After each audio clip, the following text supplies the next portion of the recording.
Hello and welcome to something a little bit different today. I've decided to do a VATSIM beginner tips. Now we are 25 hours in, so this is beginner tips to a beginner. It's just going to be a bundle of useful information to get people started, things that helped me get started, things that made me better, things that helped me with my VATSIM journey series. This is by no means from a professional. There will be things that haven't been included that should have been included. There might be things that people don't agree with. This is just from my personal opinion, and I just hope it helps someone as much as this stuff has helped me. There will be timestamps and links all in the comments, so if you need to fast forward because it's going to be long, then you can. Hopefully you enjoy it and hopefully it helps you. Thank you. Right, so let's get this started. Let's start with number one, flight basics, know your aircraft. Now, it might sound simple, but when you are going onto VATSIM, know how to fly your plane and know how to carry out maneuvers such as flying in ILS, flying the charts, speed restrictions, altitude restrictions. Know how to place a hold, know how to do a manual head-in, know how to just be able to fly your plane. It's amazing the amount of people that jump on with no real plane knowledge. Now, it took me 3 years to jump on. Some might say that was too long. It probably was. But it's what frustrates a lot of VATSIM people the most is when someone doesn't know how to do something simple like follow an ILS. Now, it doesn't matter if it's just one plane that you use. I mainly use Airbuses because that is what I'm most familiar with.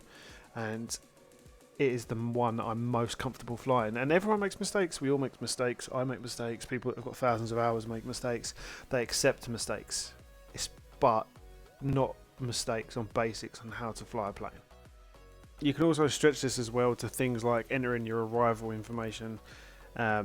Radio familiarity is another big one. Knowing how to put your radio frequencies in, knowing how to switch between them.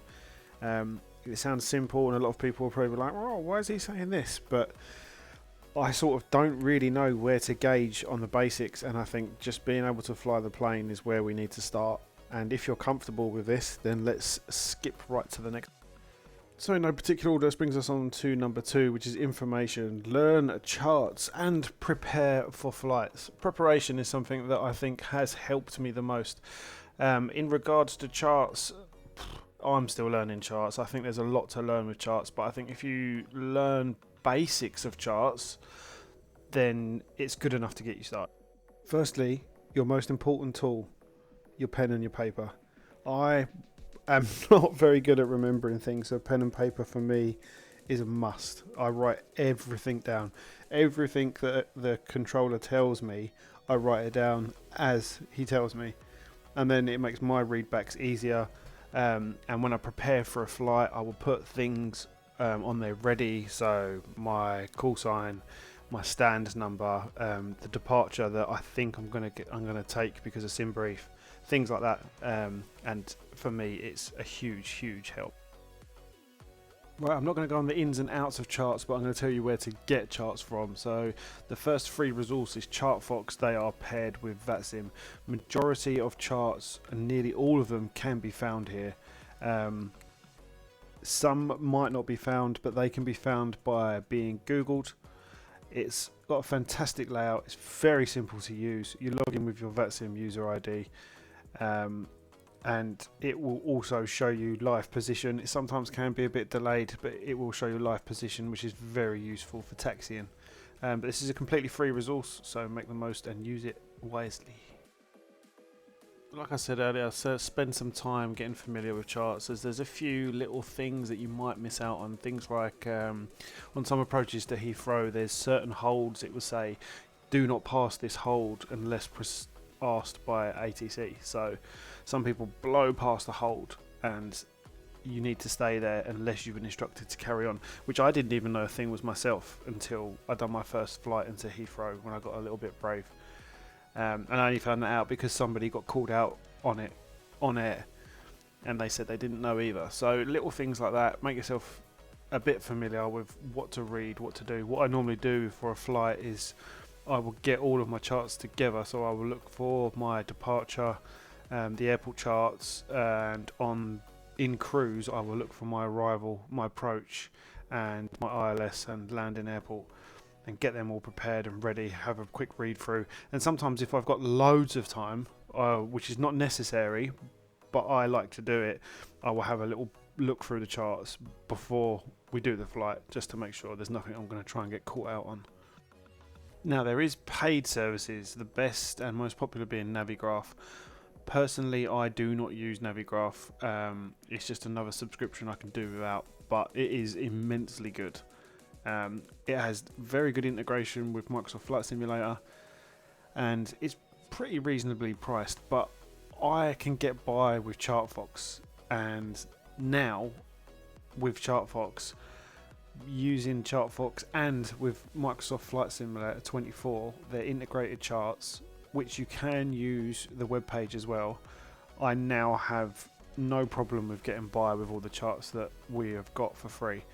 The only downside I will say is sometimes when you're taxiing, you have no live position, which is where Navigraph comes into its own.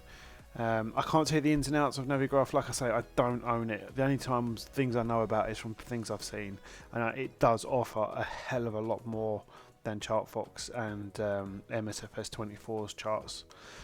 It's worth it. You can subscribe monthly, so you can try it for 1 month and see how you go. That's probably the best bet, but personally, you don't need it. It is not required. So these are the new integrated charts on Microsoft Flight Simulator 2024. These all work on all planes with its own integrated EFB.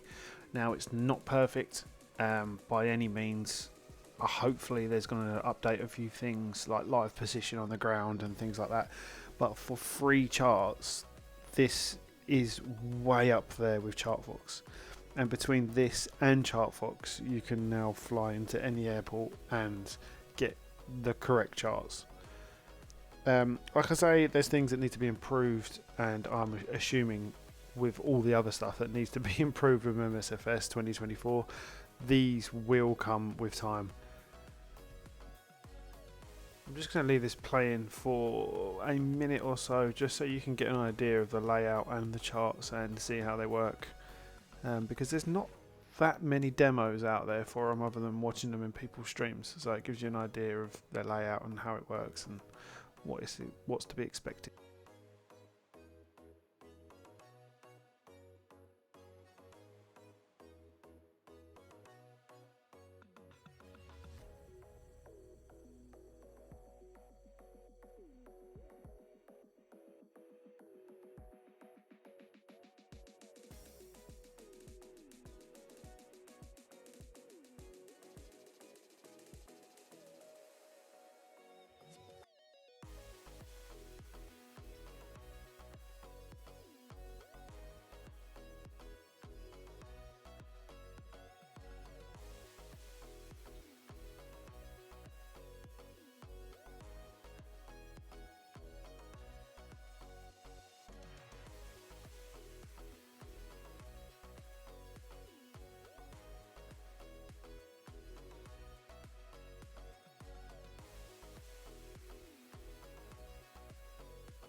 These can also be accessed via the web, so if you're playing X-Plane for example, or you still play P3D, you can head over to planner.flightsimulator.com. You can log in with your Xbox username and it will give you full access to that EFB, but in a web page. So this is again real handy for free charts. If you want to cross-reference stuff with ChartFox or check elsewhere, this is perfect. But what I will say is, do not plan your flights with it. SimBrief is still needs to be used. It is still number one for planning your flights for VATSIM, but this is perfect for charts.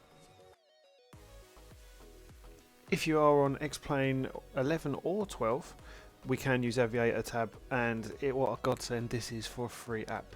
This integrates ChartFox into X-Plane 12 on the EFB, but you can pop it up on screen like I've got in the video showing. This again is so much more helpful, not having to go out of the sim and load it up on a web page. You can browse most of it on there, and the biggest feature that I like is the live update of where you are. It seems to work really well in X-Plane. Explain 12 I would get really impressed with for VATSIM usage. It's just, I think personally, ahead of Microsoft Flight Sim in most regards with it, and especially with this free add-on.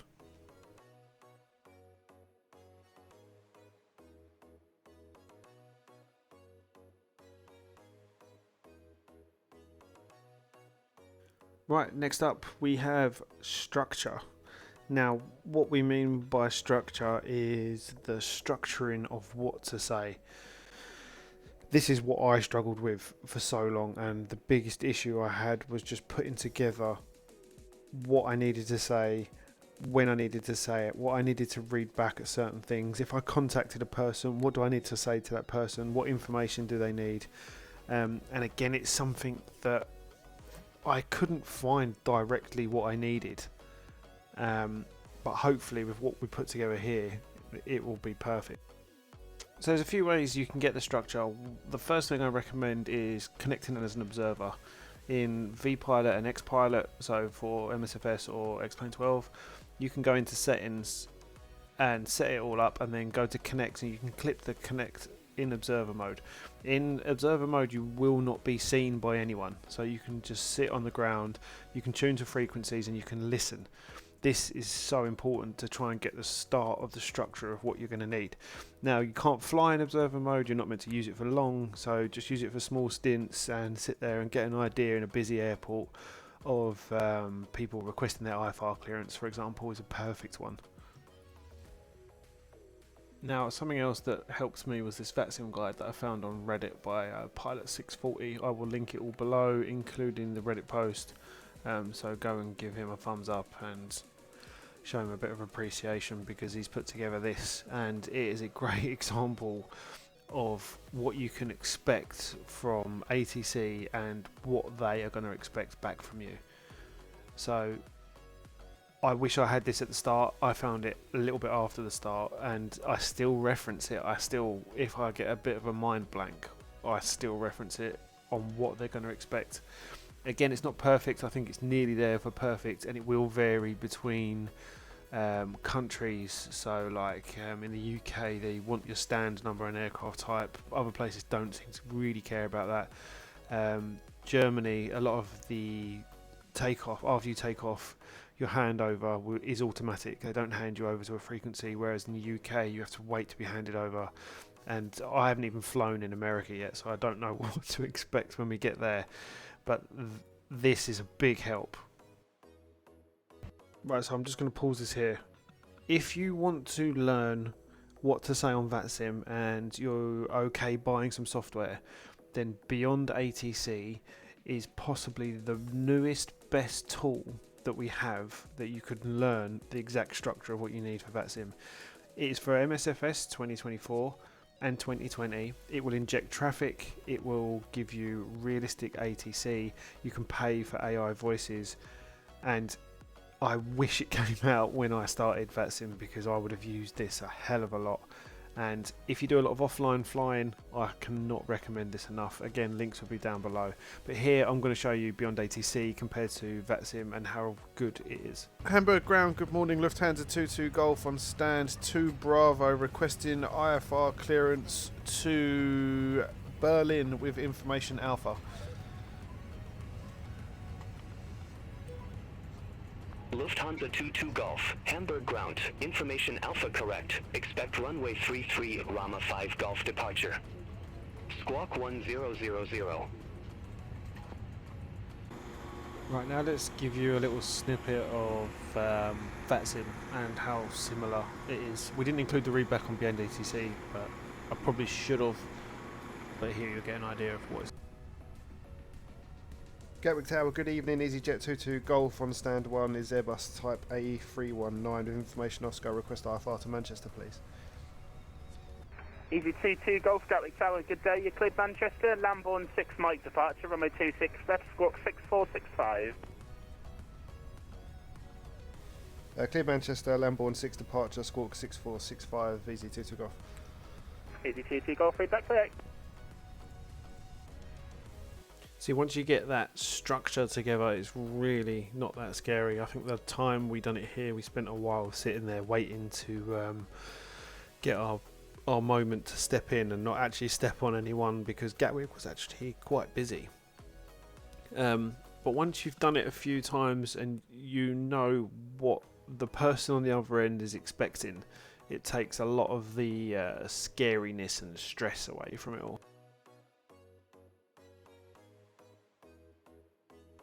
Right, I've not really got too much to show for this one, but it's just a quick little talk really, that you're not going to get any better unless you practice and unless you actually do it. Now, you can practice as much as you want with Beyond ATC and it should get you where you need to be, but until you actually do the thing of getting into VATSIM and requesting clearance yourself and actually doing it, you are not going to improve. And I regret waiting for as long as I did, because once you get over the initial fear, it's really not that bad.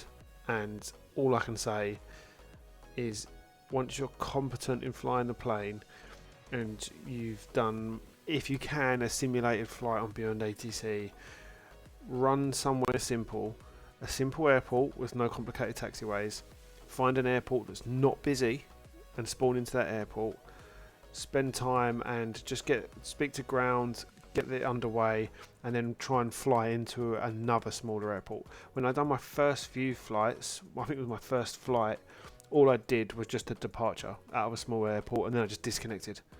Yeah, I think it was Edinburgh, because it's very simple, one runway, small taxiways, and yeah, it was nice and easy. But I mean, you even get people that have been on the network for a long time that make mistakes. Everyone makes mistakes. The controllers don't care as long as it's not basic flying the plane mistakes. Most of the time, you can, if you don't understand a readback, you can ask them and they will tell you again. They are really, really nice and they will help any way they can. But even people with a lot of hours, as you'll see in the next clip, make mistakes, and some of them don't even really care, to be honest. Griffin 75 Hotel, Gatwick Ground. Griffin 75 Hotel,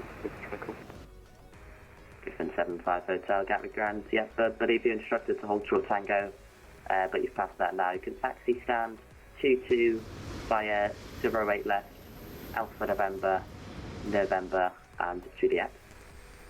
22 by Alpha November Juliet, and we would have been waiting 8 otherwise, Griffin 75 Hotel. Griffin 75 Hotel, say again the last? We would have been waiting about 10 minutes otherwise to get through, so we continue. Yeah, that's not good reasoning. There might have been other traffic, just please follow instructions given. Yeah, we're keeping a lookout, I'm afraid I don't have time for all these people. Okay, if you don't have time for other traffic, then I would suggest you just disconnect them. Right, next up, 5, software, and we will include websites in this that are useful as well. This one might be a little bit long. I'll try and keep it as brief as possible and try and get through it as quick as possible, as I don't really like making videos that help people too long. There's going to be quite a bit here, and I'm going to cover people that use MSFS and people that use X-Plane, so it will be a bit of both. First up, SimBrief. Don't plan your VATSIM flight anywhere else for the time being. Plan your flight, put it in SimBrief, create it, and pre-file it on the network through SimBrief. Don't use anything else. Everyone uses SimBrief. It is the norm. I don't know if there is anything else. I know with MSFS 2024 you can use that to plan flights, but it's terrible for in-game, and it's be even worse, I'd imagine, for VATSIM. So hopefully that's something they can improve, give us another option, but SimBrief is free, so use that. Now, if you're watching this, you might not need to know this bit, but I will include it anyway. If you're flying on MSFS 2020 or 2024, the software for VATSIM will be vPilot. I will put it down below. Maybe something we can do a guide on in the future for getting started and how to use it. It's pretty simple to set up. If I remember correctly, you only really need to log in and put your information in, and then it does the rest for you. But this is the one that everyone uses. There is others available. I've not tried them. I can't tell you if any of them are better, if any of them do other things. All I know is that most people use vPilot, and I've used vPilot, and it's the standard, I would say. After setting up vPilot, you will need model matching. I use the free base models from FSL-TL for my model matching in MSFS. Other sources again are available. There is some that are paid.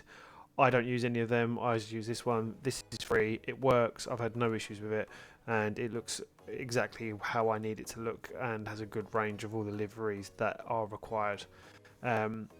You can look around probably for more YouTube videos to see other options, but I don't need other options. For me, this does the job.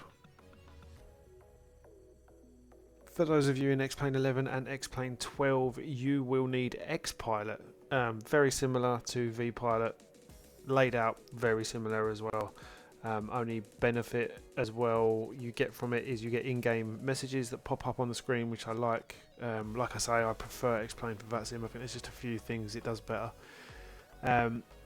Again, very simple to use. Settings, login, and you're pretty much there and away. It is the standard that everyone uses for X-Pilot. Again, I'm not sure if there is others available. There might be some that do it better, but X-Pilot is what everyone's go-to is.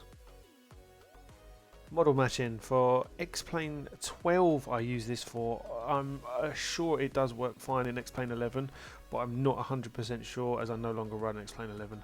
But I use XCSL. I'll put the link down below. Nice and easy to use, has its own updater. Again, had no issues. The files are pretty big is the only downside, I would say. I have not looked into if there's any alternatives, because this again done the job for me. It was perfect, nice and easy to set up, and that it was all I wanted. So again, links will all be in the description, so get them there. Next up, VATSIM Radar. VATSIM Radar is probably the best resource for VATSIM. It is a live map showing all of the people currently on VATSIM. It shows all of the controllers that are currently on VATSIM, including delivery, ground, tower, approach, everyone. You can see it all in the boxes. It's what I use to plan my flights, to see what ATC is on. It's what I use to see who's near me when I'm actually flying. I use it to see roughly whose areas I'm going into, and yeah, it's just, you can click on people's planes, you can see their information, their hours, some stats about them, where they're flying to. Same with the controllers, you can see their information, and it's also very, very handy that you can bring up the ATIS of where you're flying to. So if you need the ATIS code letter, you can grab it straight from VATSIM Radar.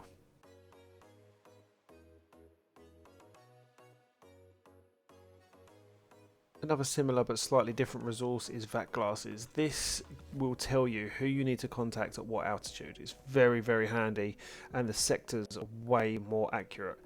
Now, I believe this is being added into VATSIM Radar in this month's coming update. Might possibly be wrong, but I believe it is being added. I need to see if that's been confirmed or not. But this is very, very, very good resources, both of them, VATSIM Radar and VATSIM Glasses. Very handy, very useful. Always have it open whenever I'm doing a flight. Now on to number 5 is scenery. I wasn't going to include that as I didn't believe it to be that important, but it can be important if you go to places. I'll use Germany for an example. Germany is where scenery became a problem for me. If you fly on X-Plane, then it's not a problem. X-Plane default scenery generally has all the correct taxiways, all the correct parking numbers, so you can get around pretty much perfect on VATSIM. Not every airport, I have encountered a few that don't include this, but MSFS default airports are absolutely terrible. Majority don't have any ground markings. Now, you can tell the controller that you are on default scenery. Most of them will understand. It's not required. You do not have to buy scenery, but it can be a huge, huge help. I wanted to show a real quick example of this. This is Hanover. This is the gates at Hanover. And I was here and got asked to push back onto the orange line. Now, I was like, oh my god, what does he mean? But here you can see on the taxiway you've got orange line, yellow line, blue line. Now, I believe, you can correct me if I'm wrong, this is so if you've got smaller wingspan aircraft, you can have two taxiing past each other at the same time, so they can get you to push back to the orange line and have someone still go past you on the blue line. And if you're a big aircraft, they'll bring you through on the yellow line, and then obviously no one can go through. But if I show you this on MSFS now, if you get told now, push back onto the orange line, you've got no idea. We've got no gate numbers. The taxi lines are all over the place. But this apparently is going to improve as they're going to implement a system similar to what X-Plane has got, where the users can edit it and it will be downloaded into the game. So again, it's something that should come and improve default airports for people. But again, this is why when using VATSIM, I am majorly preferring X-Plane. And here finally you've got side by side, and when you put them side by side you really get an idea of how much information MSFS is missing. Now I know that Hanover is a third-party airport, so it isn't the default X-Plane one, so I am showing probably not a fair comparison, but it's just so you get a clear idea of the amount of information that you can get from third-party developers. And in X-Plane, default airports aren't that far away from what you see there, obviously minus all the textures. Right, I hope that was okay. I hope it helped someone. I hope someone can take some good takeaways from this. Hopefully there's nothing that I got incredibly wrong. I know there'll probably be stuff that the 1,000-hour VATSIM guys can add on, and by all means add on in the comments, but this is just a grouping of resources for beginners pretty much, and I'm still a beginner. I'm only 25 hours in, but I just thought it was handy to try and get all this stuff into one place, and if I'd known all this at the start, it would have made the start a bit easier for me as well. So thank you for watching. If you're still here, do like and subscribe. We will carry on our VATSIM journey around my work shift, so I try and get videos up whenever I do, and you can click the bell to stay notified. Thank you very much.